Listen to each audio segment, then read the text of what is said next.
In my most recent booktube video, I bought everything recommended on the Barnes & Noble homepage 25 years ago today. Here are my thoughts on the first few chapters of this Y2K book, On Writing by Stephen King. A lot of his sentiments were so relatable as a writer myself, such as this gem.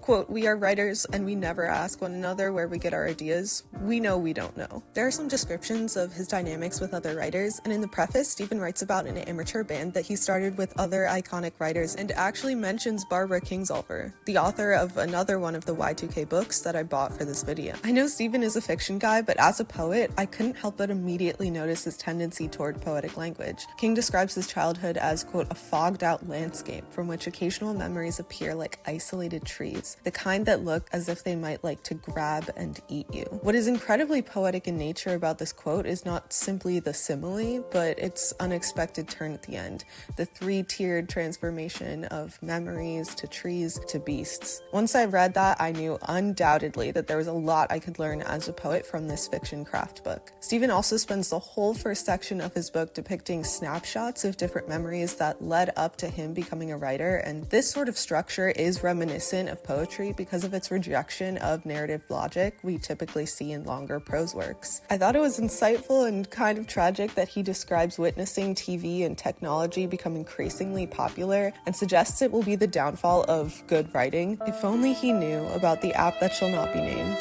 at the time of writing this.